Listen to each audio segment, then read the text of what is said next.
channel. My name is Bree Buonomo. Hi if you're new here, or hey if you've been here before. Today I'm really excited to bring you along on an October reading vlog.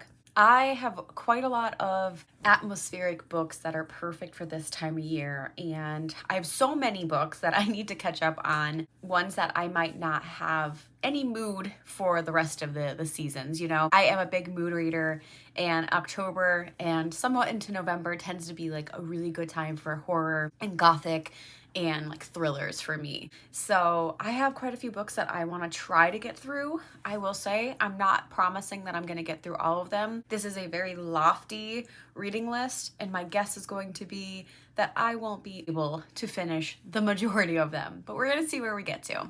So this is the stack that I'm going to try, and I will walk you through each of them. I will note that I also have one audiobook that I don't own in any capacity physically, and that is Bright Young Women by Jessica Knoll. That is a psychological thriller following this woman whose sisters in a sorority get murdered, and she is like trying to figure out and get the guy who did this. I am probably going to start with that one on audio, and the rest of these may be a combination of reading physically, ebook, or audio as well. I have Pet and Bitter by Ikwege Emezi. These are young adult horror books, and this one I believe has something to do with this creature that comes out of her mother's painting. The main character's name is Jam, and her mother paints something and a being comes out of it. I don't know much more for Bitter, but Bitter is Jam's mother, so I'm assuming this is kind of like an origin story for Bitter and her paintings. Another YA book, The Bad Ones by Melissa Albert. Even if I don't finish this in October, I will likely continue reading this into November because I love Melissa Albert, and I am sad that I didn't get to this when it came out. But as far as young adult books go, she has been one of my favorite authors in that category because I've mostly shifted away from reading young adult as a whole, but I love her writing. They tend to be very moody and atmospheric. And this one has to do with like best friends and rivalry, and I'm excited for this. The Bone Houses by Emily Lloyd Jones. I don't know anything really about this book. It came out a bit ago. I never got to it. But it says on the back, no warrior could stop the risen dead, but perhaps a gravedigger could. So it does have to do with like bones and graves and skeletons and grave digging, and I'm excited. Great time for this year. Then I want to get to A Dark and Secret Magic by Wildest Kitty. This is a wonderful atmospheric book, as the author wrote it for October vibes. The book follows a witch who is leading up to Halloween. I believe it starts 7 days before Halloween, and something ends up kind of being amiss, and she has to kind of figure out her family secrets and what it is about her magic that is different from the rest of her coven. So I'm very excited for this. I think it's going to be a perfect Halloween October read. And last, I have Misery by Stephen King, a classic, especially in the horror genre. Also, like, look at that photo of young Stephen King. Like, this is an old copy if you can't tell. It's in like really great condition. I try to read some Stephen King, but I've read like 2 books from him and they've been all right. However, this one was actually recommended to me because the current novel I'm writing, my vampire horror novel, someone kind of compared it as having maybe Misery vibes, and I know the premise of Misery, but I've never actually read it. So basically this is a double dip. For one, a atmospheric October read, especially that's horror, and 2, potential research for my book to really get into the mindset of someone being captured and detained against their will. I'm very excited to read this finally and kind of get some inspiration, hopefully. And that's the list of books that I want to read for this month. Like I said, I am a slow reader, so there's a good chance that I won't get through half of this pile. But even if I could finish like 4 or 5 books, I think that's going to be a great time. And I will bring you along the journey with me. I will bring you into what I'm reading, my thoughts on the books, and maybe some October fall-ish activities that I'll do along the way. All right, let's go. It's Monday, October 14th. And you're in my cabinet because I need to get going. I don't want to be late. Unfortunately, I don't have the day off, so I have to go to work. But I am just trying to scoop some of my leftover chili into a bowl so I could eat that for lunch today. I usually do make quite a lot and I never end up eating nearly half of it. And I didn't want to freeze it just because there wasn't enough really to be frozen. So I was kind of in that middle ground. So we're trying to eat as much chili as possible. And that is what we're eating today for lunch. Yeah, that's where we're at. So anyway, that's not why I'm doing this. Today is day one of my vlog that I'm gonna do for my spooky TBR. Maybe not so spooky, it's just kind of like a vibey, like an October Halloween vibe vlog, because I have quite a few books that I want to read, as I probably said in my intro, and it's been quite a long time since I've done like a reading vlog, like a dedicated reading vlog, and I thought it would be nice to do so. I am starting with 2 books. I already actually started A Dark and Secret Magic by Wallace Kinney. I've followed Wallace pretty much since the beginning of both of our channels. I didn't realize until recently that we both started in like the September, October 2019 era, so that was exciting. I just recently found that out. I followed her a little bit later, I believe, but she just came out with her debut, A Dark and Secret Magic, and I started the first 4 chapters, I think, yesterday, and I'm really liking it. I know that she wrote this book as like an ode and an homage to October, and the vibes are immaculate so far. I'm really intrigued by just how well and lush her writing is so far. And on the way to work today, I'm going to start an audiobook, Bright Young Women by Jessica Knoll. I've never read a Jessica Knoll. I just know that this is a book that intrigues me. I don't know if it's going to be a commentary or just like a inspired by true crime events, but it is a thriller. So I've wanted to read it for quite some time, and I finally, 1, got the audiobook in, and 2, just hit the right moment. So I'm gonna start that today. I really need to get to work, so when I have some updates I will check in, but those are the first 2 books we're starting with, so let's dive in. Filled with cayenne ganache and chocolate cinnamon buttercream. These are like little weed ones.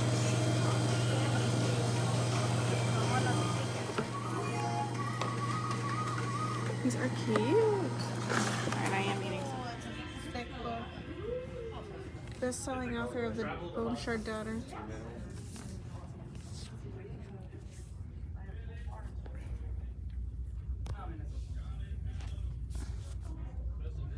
Hi friends, it is Sunday the 20th. Is it really the 20th already? Where did my days go?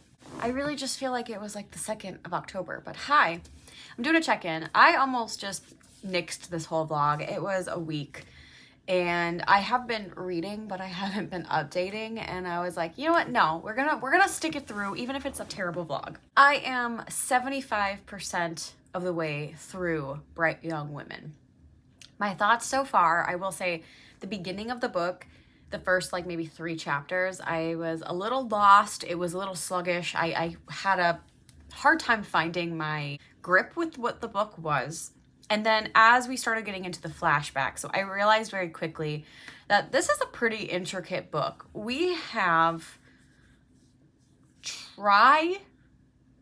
timelines and dual POVs. It's very unique. So we follow this woman named Pamela. The book starts with her in like 2021, I think it was. We're seeing her as an established lawyer and talking about like the case, but we don't really know what that is at first. And I think that's why I was a little disoriented, because I didn't know how complex this book was going to be. So we follow Pamela in the present briefly. We don't see her a lot in the book in like the present, like the 2021 timeline.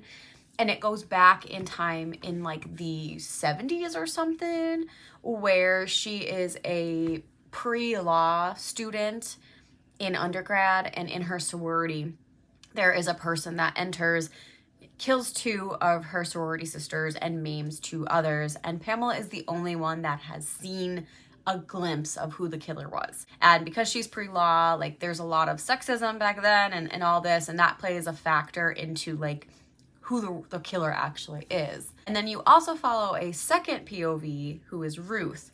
And Ruth is a girl who was murdered by potentially the same killer, but their paths kind of intersect. So that's why I'm saying it's like a timeline, because you have 2021 Pamela, in the 70s Pamela, and in the 70s Ruth. and then you have Ruth and Pamela are the two POVs. And it's very intricate. And after I got through like the initial intro and we got to the Pamela as a sorority sister, I started finding it very compelling. It's based on real life true crime, so it's not a true crime novel, but it's based on murders that had happened in a similar vein. And I do feel like the author, Jessica Knoll, did a lot of research, because I'm not kidding you, at times I forgot that this was not real life. It feels like I'm listening to a true crime podcast or like an autobiographical novel of like this woman's experience in this. So yeah, I'm finding it very well written. I'm very much enjoying it. It's a good time, and I'm 75% done now. So I will come back when I have the ending, but I am hoping to finish it by tomorrow so that I can at least get like maybe 2 more audiobooks done in this vlog before, you know, the end of the month, because I would ideally like this video to go up on Halloween. My second update is I have started A Dark and Secret Magic by Wallace Kinney. I am on chapter 4 of this book. And it's a slow going because I have been, in general, in the last year or so, struggling to just read physical copies of things. I don't know what it is with my brain, but trying to sit down and just focus, probably because I've had quite a lot of stress and trauma over the last couple years, it makes it really hard for me to sit and focus, which is why I've been so heavily relying on audiobooks. But I'm really liking this so far. Wallace really has a gift for making this very atmospheric. This was a book for October, and it absolutely feels like that so far. The writing is really good. I'm very intrigued by this kind of premise of she has like this mysterious past, like her mother named Kate a hedge witch, which was very uncommon, and she's the only witch in her coven who didn't get to choose her own path. Basically, all these witches get to like choose their calling.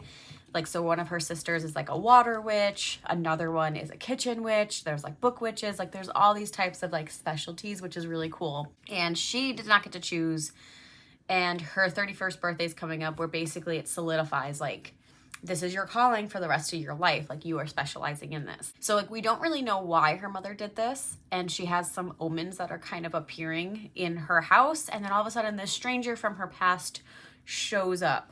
Not really a stranger, you know, but it's like they really only met like one time and then never talked again. And he is from kind of a coven that practices dark magic. So she's kind of iffy on allowing him in, but then as a duty of a hedge witch, she has to offer sanctuary. So that's where I'm at in chapter 4, is this man has come back into her life and is in her house now. So I do want to finish this by the 31st. I think it's doable. I'm just struggling, but I am going on a little road trip today. My husband, long story short, is doing a gluten challenge, if you will. He is going back to the GI doctor in a month, and basically they're just testing to see if his celiac actually affects anything, because according to him, if he has no symptoms of celiac disease, then like, why would he struggle with eating gluten-free if it has no effect?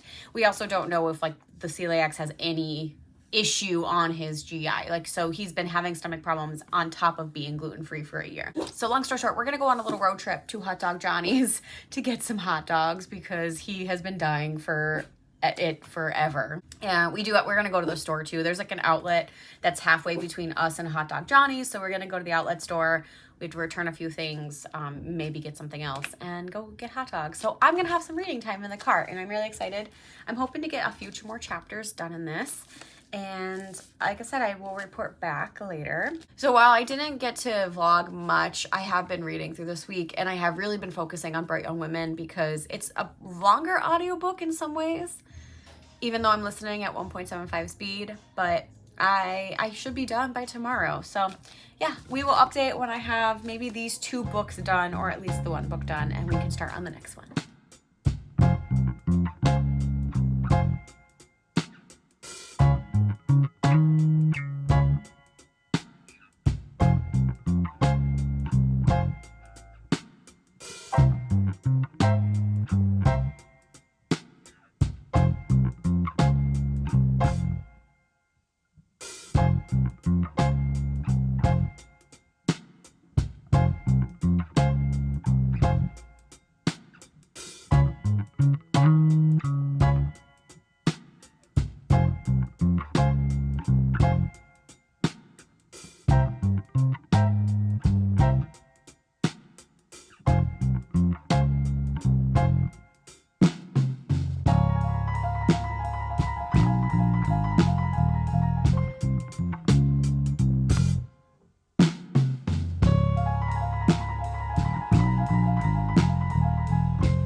7:49 on the 24th of October, and my morning clients canceled, so I'm gonna do a quick update on my reading experience. So I finished Bright Young Women, and I will say my initial thoughts were I was very intrigued, I was very sucked into the book, and I really enjoyed, in a way that like it's one of those things where it's a very heavy topic, so like I enjoyed the reading experience because I thought it was well written and I thought it was very compelling, but like it wasn't a pleasant read in the way that like the content was crappy. It was basically following these two different women, one who was a victim, one who witnessed the killer who murdered her sorority sisters, and how their paths kind of diverged. I've already said that it had multiple timelines, the dual POV, and there's a lot of commentary on how like good looking men are treated, such as like, judges being like, oh, you're like a bright young man, like why did you do this kind of stuff, and like how the women like aren't believed or aren't taken seriously. And I thought the commentary was pretty like on the nose but well done. After I finished with the reading, I always love to just like hear other people's opinions to see, because like sometimes things stick out to me where I'll be like, oh, like I don't mind this, but I'm sure other people may like not enjoy this. I'm just always curious on the reviews, so I did check Goodreads, and I didn't know, and this could be my own ignorance, like I do like true crime to some extent, but it's not like the only thing I consume. So this book was based on Ted Bundy's murders, and specifically about how he had committed some murders in like the state of Washington and then moved to Florida and had done more killings. And it was hard initially to pin him to both crimes or multiple crimes because he kept moving and committing more crimes in different states. And obviously he confessed to many crimes after the fact, and then some that may be also connected to him. He was a pretty prolific serial killer in the 70s, and this book is essentially a fictionalized account of Ted Bundy's crimes, which, taking inspiration from true events, is never something I have a problem with. But as I was reading some of the negative reviews and then like looking into Ted Bundy's case, this is almost like exactly how everything played out. And I won't lie, that doesn't sit with me super well. Like I feel like there's a difference between taking true crime inspiration and then like fictionalizing real life events for the commentary, I guess. I don't know. It's just I'm a little like torn on how to feel about that, because it's essentially like that the author like did well research and probably like did a lot of effort to make this justifiable, but like other than changing names and like that's it, like everything else is the same, and obviously speculating on what people or victims might have felt during that time. So it's a little weird to me. I wish that maybe she did a little bit more changing of details, put them in different states, had maybe instead of a sorority, like maybe it was just like a college dorm, like I don't know, just a little bit differences I think would have made me feel a little bit easier. But I can understand some of the criticism of like using the real life stories and just changing names to benefit yourself, essentially. I don't know, I'm torn on it. I would give it like a high rating because during my experience, and I didn't know that information, I thought this was a really well done book. Having learned afterwards, it would, it does influence how I view the book. Can't lie about that. So I don't know. But outside of that book, I just started Pet on audiobook, and I think I'm gonna like it. It's a pretty quick read, but it is a little bit disorienting trying to get the names and people down because there was a lot of people introduced immediately. And I am continuing to read the Dark and Secret Magic by Wallace Kinney, and I'm enjoying that. And I'm going to get my hair done today, so I feel like I'm gonna read more of a Dark and Secret Magic because I will be in the chair and can read while I'm getting my hair done. So okay, that's the update.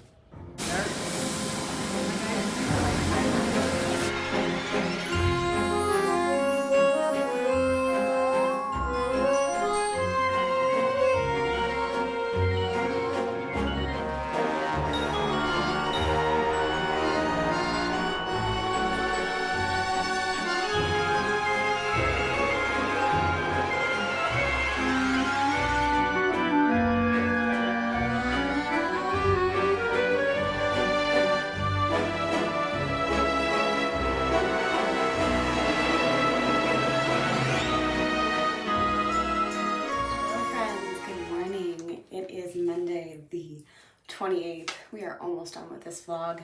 And let me just tell you, I finished Pet.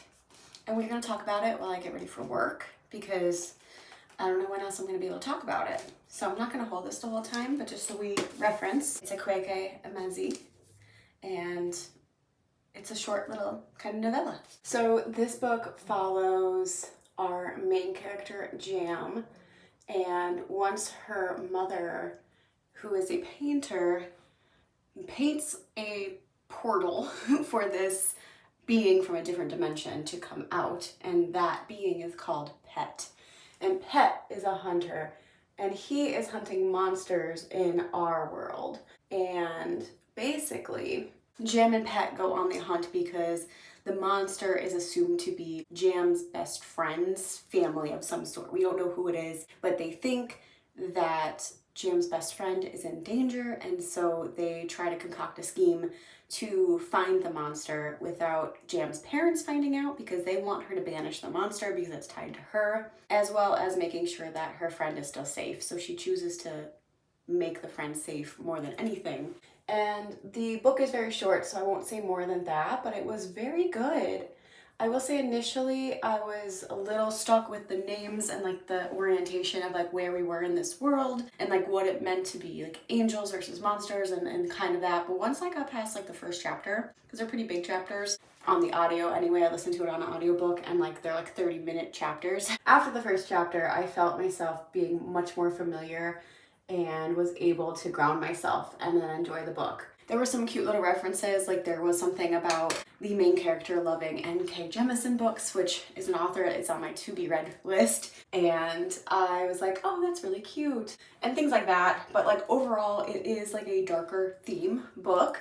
While it's not graphic, this is a young adult book, so it does not go into graphic details, so if you are afraid of being triggered, there is references to abuse to children, and there's nothing graphic about it though, thankfully, but the implication is there, so if you're older you can kind of know what they're talking about, and if you're younger, like you can kind of pick up that something bad is happening. So I think it's a great way to segue teens into adult horror even, or just adults who might want some horror but don't really want to be like bogged down by the horror. I think this is a great book for both teens and adults. So I didn't update while I was reading it, mostly because I felt like once I got into it, I didn't have like a lot to say. It was just a really good read. And I would love to continue and read Bitter next. I have a little dilemma. So basically at the same time I got Pet on audio, I also received my book for Misery, which means that they were both due on the same date. And that is, I took 21 days out and I had 15 days left, which means I returned Pet. I have 15 days left for Misery.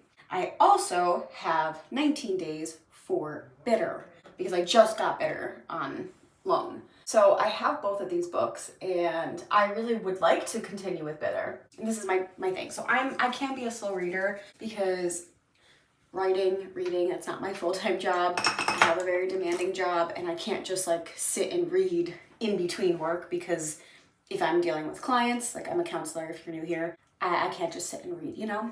So basically my dilemma is that I would really like to continue with Bitter, but Misery has the shorter time frame right now. And while I could, in theory, in a normal timeline, finish both within 15 days, this vlog ends in just 3 days. So I really need to get one of the books done. I'm not sure what I want to do because I don't know if I can finish Misery by Thursday.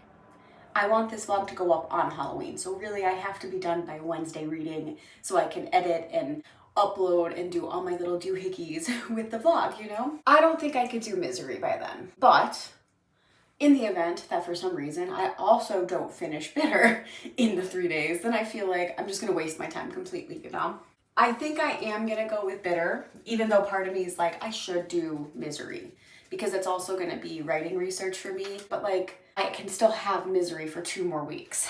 The main issue is that there are 5 or 6 people currently waiting for a copy of Misery as well, which means that if I put that off and I start it a couple days after I finish Bitter, then there's a chance that if I expire the loan and I don't finish that either, then I have to wait more weeks for that audiobook to come back. So yeah, that's why I was kind of in a dilemma this morning of like, what am I gonna start next? But I think for quantity over quality, I am gonna choose Bitter next, because that's only like a 7-hour audiobook, which means I'll finish it between like 3 and 4 hours at 1.75 speed. And then I can at least talk about one extra book, because I don't think I'm gonna get to Misery, The Bad Ones, or The Bone Houses in this vlog. I think those are the ones that are gonna be sacrificed to the reading gods. I think it's just not gonna work out for me this time around. Which means I probably will, carry it over into November and finish those books, because a lot of people in the world want to start Christmas immediately, I am not one of those people. I like to kind of continue fall-ish vibes into November and not start Christmas until December. So that's what I'm feeling. So yeah, I just rambled about that and my plans for quite some time. I think that's going to be for the best for me. So with that said, really liked Pet enough to continue with Bitter and hopefully get Bitter done in the next 3 days. Okay? So I'll come back in a couple seconds when I have this all done so you can see the full look. Here's the look. Pretty basic. Here's the makeup. And now I'm off to work, and I will update when I have some new bookish content to talk about. It is Monday night. I am trying to get through A Dark and Secret Magic. I'm more than halfway through, but I am a slow reader. And to get in the fall spirit, I am going to try this Addiction Cider Triple Berry. And so I figured I can sip this while I read and wind down for bed later. I also started Bitter this morning on my drive to work. I love Bonnie Turpin as a narrator, and I was so excited to hear that she was narrating Bitter. So I think it's going to be a great audiobook. I already like the first chapter that I've read. I just wanted to touch a point on the whole like Pet and Bitter, and how Akweke Emezi does identify as non-binary trans. And I just love how their whole like atmosphere of LGBT plus positivity and like it's just there, and like these characters exist and it's wonderful. Like I personally love that. I do love when like the world is just set up that like these people exist and nobody has a problem with it. I need more of that in my life personally. But I love all the stories with LGBT, but these in particular just seem just so natural. And I love that. I love the inclusion that's included and just how it's normalized. That's where I'm at. So I'm going to read this and drink my cider and we'll see where we get. Hi guys. So like I have this much left of A Dark and Secret Magic. I'm on page 266 and oh God, things are happening. Things are happening. And I can't give it away because I want you guys to read this book. But there's a scene right now that's happening that is very much giving me Hades, Hercules, Meg vibes. If you guys have watched Disney's Hercules, and if you don't know, it's my favorite Disney movie ever. I love that movie. I don't care how inaccurate it is. I love the movie so much. And there's a scene right now that it's a little bit of a different dynamic, but it's just immediately reminded me of that scene, and I get so giddy when something reminds me of Disney's Hercules. So I'm loving it. I only have like 2 more minutes to really read, so I'm trying to get to the end of this chapter, but depending on when I get home, maybe I will film a reaction of me reading the end of this book because it might be worth it. But my goal right now is I have 1 more client for the day, and then I am going home, and it is like 74 degrees out. So I'm gonna get changed, I'm gonna take my dogs for a walk, and I'm gonna finish Bitter. And then I'm gonna come home and finish this, and then we can finish the vlog. So many good things. Both books right now are so intense, and I'm loving them so much. This has been such a good reading vlog. Okay, that's my ramble. So you see there's a cat outside, so she's freaking out, but I'm about to go for my walk with the dogs. Hopefully they don't go crazy. I'm gonna put 1 headphone in, try to finish Bitter. I only have about a half an hour, which is fine because Aria doesn't usually last longer than that. But I'm hopeful that if I don't finish it, I'll be really close. So we'll finish Bitter, we'll come home and eat dinner, and then we will finish A Dark and Secret Magic and end this vlog. Let's go.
Friends, I finished Bitter and A Dark and Secret Magic. So let's talk about them. First, I finished A Dark and Secret Magic by Wallace Kinney. This is such a feel-good October witchy book that follows Hecate Goodwin and her time of life where she's preparing for her annual Coven Samhain tradition, but is also struggling with some grief and loss at the death of her mother just a few months prior, and trying to figure out like what she actually wants in life. Like, she's saying that she's content, but is she really? Then Matthew, a Pacific Gate shadow magic user, shows up at her door asking for sanctuary and begins to unearth a lot of her family and some coven secrets that have been kept from her entire 30 years of life. So this is overall a very feel-good book. I absolutely adore the vibes that Wallace put in here. It was very October-ish, very fall vibes. It just made me want to go do some kitchen witchery every 2 minutes because there are so many recipes and like fall coded things in this book. Like, basically, if it's for fall, it's in here, and I loved it. And I knew this was gonna be kind of feel good, like there was gonna be a good ending. I really liked getting to that point. There's, I don't know if this is potentially a spoiler, but I don't think it is because I think you can kind of picture it. I do feel like the love interest was a little insta-lovey, but I'm gonna let it slide because I did enjoy the overall story itself. Like, there's very few books that I let insta-love slide in. I can name like The Wicked Deep, I think was another one that comes immediately to mind. But again, this book and The Wicked Deep both have like such good atmospheric, like fall specific vibes in it that I think like the vibes just make it okay. Even though insta love is like one of my least favorite tropes, everything else in the books were so good that I just have to forgive it. So that's kind of how I feel like this, and I truthfully just love it. And honestly, I'm not much of a crier when I read, so I don't really, like, I wouldn't have expected me to cry while I was finishing this book. However, the acknowledgements get me every time. And maybe it's because I'm a writer and me and Wallace are both YouTubers, but just seeing like the love and the outpouring of gratitude that authors have in their acknowledgements really just makes me so happy. It's just been a really nice journey to see, and I'm just very happy for her as a YouTuber and author-tuber, but also as a human who wrote a really good book. I have already recommended this to 5 people, people who are not author tubers and who are not like on the internet, but because I loved this so much and I think they will too. So I am really hoping that like friends in my life will also read this and we can talk about it. But yeah, I really love this. I got nothing bad to say. And as far as Bitter goes, completely opposite vibes. Like, really great for the thriller October time of year, as this was like a thriller horror. But God, this was so well done too. Just so much beautiful writing, so much like being able to put you in not just the setting, but Bitter's headspace. Like all the trauma that she endured and like where it brought her to be fearful and scared and not want to show it because that's a sign of weakness and she doesn't want to be taken advantage of. All of that trauma was so well done in this book, and it really sets the stage for how we get to Pet later on and like some of the reactions that Bitter and her husband later on, like you understand more about their reactions. So I definitely recommend reading Pet first and then Bitter. I think that order is well suited to the storytelling. But yeah, I really loved seeing all this come together. I love the subtle horrorness of it, and like and how we as like people want to see the world a better place, but sometimes like we don't think we have enough in us to make that change. Like that was a really good discussion in this book. So I'll give this 5 out of 5 too. I think I liked this a little bit better than Pet, but maybe it was because I was already ready for the world because it had already been established in Pet. But yeah, I liked this a lot. So that's our reading, guys. I only finished 4 out of the 7 books on this list. As I kind of expected. I said I wanted to do 4 or 5. I was hoping for one more, but that was my fault. I started this vlog way too late. But it was a very successful reading vlog. Like if I'm gonna star rate them, they're all 4 and 5s, which is pretty wild. So I guess my taste is good and I know myself. So I'm very excited to finish this on such a high note. So if you stayed to the end, thank you so much for watching. Let me know if you've read any of the books that I read during this vlog, or if you are interested now that I've shared my own thoughts and will be adding it to your own TBR. I would love to maybe do some more reading vlogs in the future, so also let me know if you're interested in that and maybe what kind, like if we want to do reading vlogs with specific themes. I'm so open to that. And I appreciate you guys sticking around. So that's all for me, and until next time, I'll see you then. Bye.